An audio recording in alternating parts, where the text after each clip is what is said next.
What's up, guys? Ray Realm here. Make sure to rate, like, and subscribe. Hit the bell icon so you get notified when I go live and when I throw up a video like this.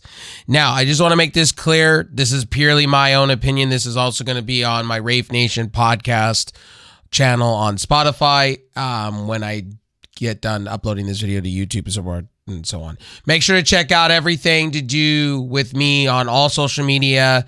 Everything to do with me when it comes to streaming and all that. All the things will be down below in the channel notes or in the description. Now, WWE, man, last night, what was I watching and what was I seeing? Like, let's just get real about that. Like, this was garbage. This was trash. I don't know how people are justifying this, and I don't understand where you can find the good. Maybe I'm out of touch. Maybe I'm out of date when it comes to being a wrestling fan. This thing was really garbage. And my first take of this video was really bad because I was really harsh.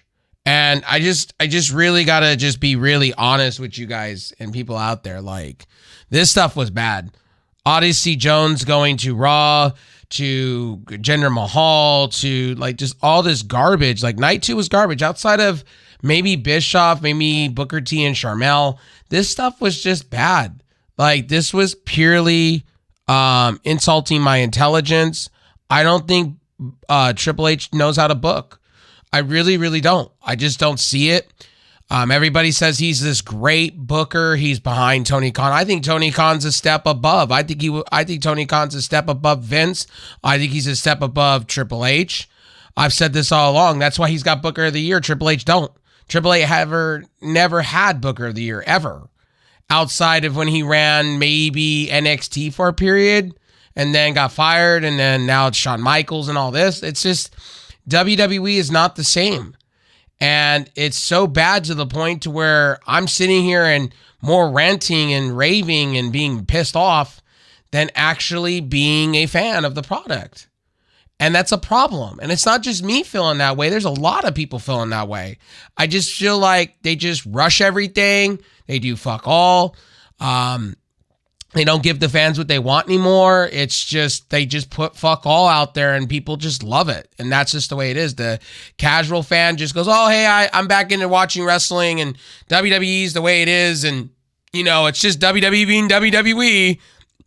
And I wouldn't accept that. I would hold WWE to a higher standard. And I'm sorry, but that, I did not care Rhea Ripley going to Raw, then possibly being on SmackDown, I'm hearing, and then she being separated from the Judgment Day, and it's just all of this crap that I'm hearing, and, you know, where's Alexa Bliss gonna go, where, you know, again, you know, you're gonna have maybe possibly Io Sky possibly winning this Raw Women's Champion off of Belair. That's what I'm hearing online, and it's like, you know, it's just WWE just don't know what they want to do. They just don't get it.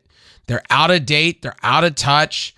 They just don't get it. They just don't. And Cody should have won those belts at Mania instead of maybe possibly getting a consolation prize. It's either him or Seth. I wouldn't go with anybody else right now for that World Heavyweight title. And honestly, that's just a consolation prize. I think it's stupid how they didn't make Roman Reigns vacate the titles. It's funny how Roman Reigns has creative by the balls. It's funny how that they're putting all this stock into Roman, and Roman wants to have a part-time gig, and they're doing everything to please him so he doesn't go to Hollywood. It's like, it's just, it bogs down the wrestling. It hurts the wrestling fan, really. And all the push that they did for Cody basically screamed John Cena-esque when he was about the children. You know, finish the job, finish the story. Like, you know, are we going to say that when he goes for that World Heavyweight title? It's going to be diminished. It's going to be tainted. This draft, what was the point of it? A lot of the moves were boneheaded. Triple H does not know how to book, and it just shows. It just shows why other companies do it better, why other companies are succeeding. I think WWE needs to go look at their competition in MLW, in Impact, and in AEW and New Japan, and look at how long-term booking works. Because long-term booking, sorry, my English there, booking actually matters, and insulting the fans and people are going to get old of it. I was old of WWE. I would tune into Monday Night Football more than WWE. I would just throw WWE in the background on a laptop or something on my streaming TV service because it was just so bad. It's like, are they going to do replay matches now over and over every week? It just screams like Vince McMahon has everything going on for him and Triple H has no say in things. It just feels that way. It just feels like it's Vince McMahon booking. I feel Bruce Pritchard's there. John Laurinaitis is there. Laurinaitis, if I'm saying it right. Hopefully I just butchered his name, but I don't care. It just feels that way. It just feels we're back to where we were when Vince McMahon was running the company and wrestlers there was no fucks given. There was just no care. And that's why you lost Mercedes. That's why you lost Trinity. That's why you're going to lose possibly more talent. That's why you got Drew McIntyre going, fuck it, I'm out. And it's showing. It's showing these talents. Like, where was Tyler Bate? They had articles out saying WWE's high up on Tyler Bate for SmackDown. Where is that guy at? Why are we seeing Odyssey Jones that's greener than green can be, not ready for prime time? Why is he there than Tyler Bate? Where's Braun Breaker? Where is Roxanne Perez over in Indy Hartwell?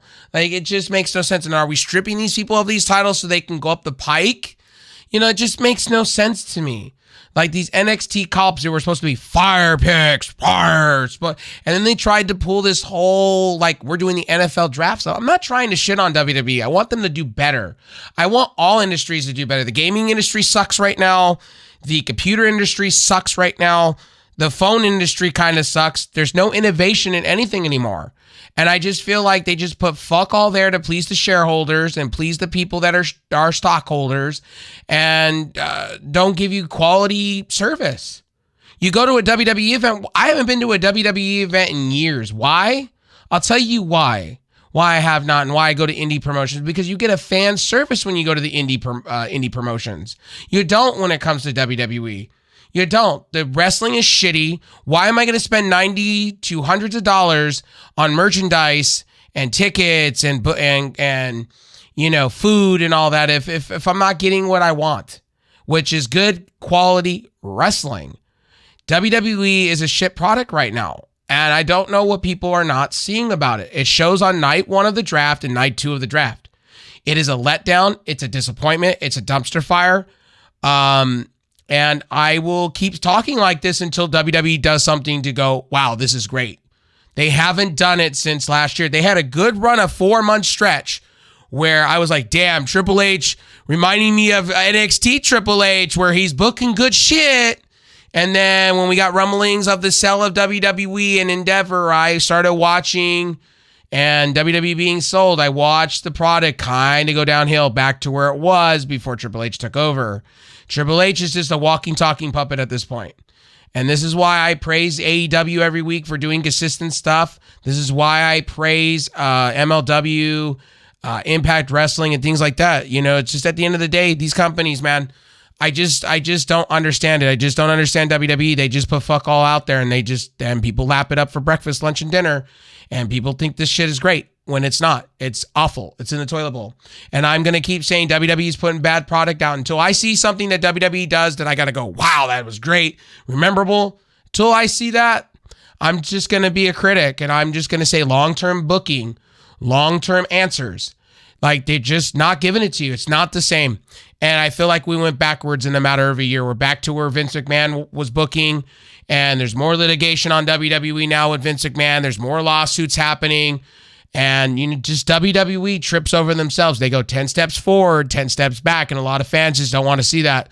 A lot of fans want to see the good. They want to look at a shiny turd and go, man, shine that bitch up, and it's real good. But at the end of the day, WWE's fucking up and they're fumbling on themselves, and there's a lot of things they could be doing a lot better, and I want them to succeed and I want them to do better. But right now, they're doing everything to just say, F the fans. And this is why I praise AEW most weeks. A couple of weeks I haven't, but I praise AEW more because they do long-term booking and they give you good storylines, and they're consistent about pushing out certain things like Orange Cassidy. Now, there's a lot of things that AEW could do better. Now, the one thing I will say in this video, people tell me about AEW having too many titles. That's more of a farce than WWE. I counted them yesterday in my live stream.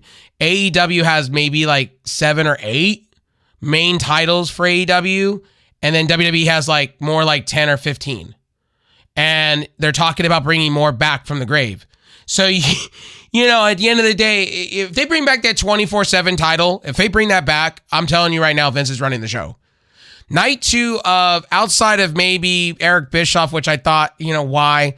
And then them trying to make this out to be like, are you ready? Like, kind of like when Roger Goodell goes up for the NFL, let's get to drafting or whatever, when he hypes up the crowd, or, you know, when, you know, Sterling comes out for NBA or whatever, and they do the whole NBA draft thing. It's just, you ain't those two. It's predictable.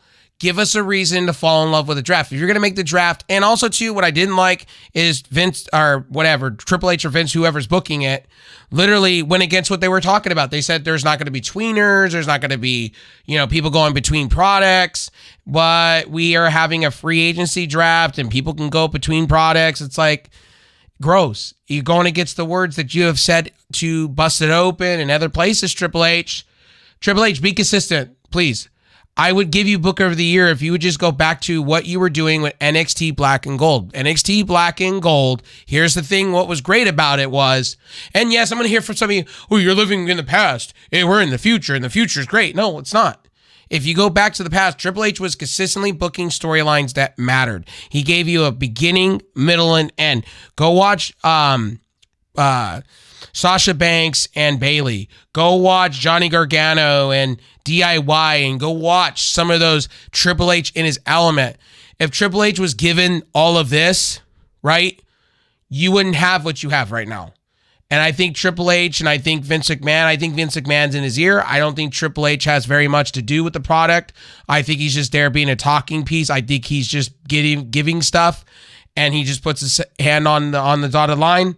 And we're just saying the same things that as we said years ago. It's a Vince McMahon thing. Until Vince McMahon's fully removed or Vince McMahon croaks, WWE is still going to be trash. And it's going to get worse and worse and worse. It's not going to get any better until Vince is long and gone. And it shows with these lawsuits. It shows with a lot of things. Night 2 was really garbage. And you're starting to see it. And the people that I have been talking to that came back to watch wrestling are kind of now tuning into Impact and AEW and going, wow, these shows are just much better. Like, man, long-term booking, man, they're actually not insulting my intelligence, and there's actually blood, and actually they're doing finishers left and right. Kind of feels like WrestleMania back in the day when I left. You'd be right about that. But the thing is, people don't give Impact the time or day. I've been promoting Impact for years now, ever since Dixie Carter's been gone, and people are still believing that it's NWA TNA or TNA Impact, and it's like, no, it's Impact Wrestling ran by Anthem. Ed Nordholm knows what he's doing with Scott D'Amore and Tommy Dreamer, and they're bringing in people around like Trinity Fatu and Jordan Grace and Diana Perrazzo, and they got a women's division, and they got Josh Alexander, and they got a good men's roster, and, you know, with Kushida and everything, and people are still sleeping on it. Just saying. Anyway, this has been Ray Fromm. Thank you guys for stopping in and watching. I will see you guys on the next one. Peace.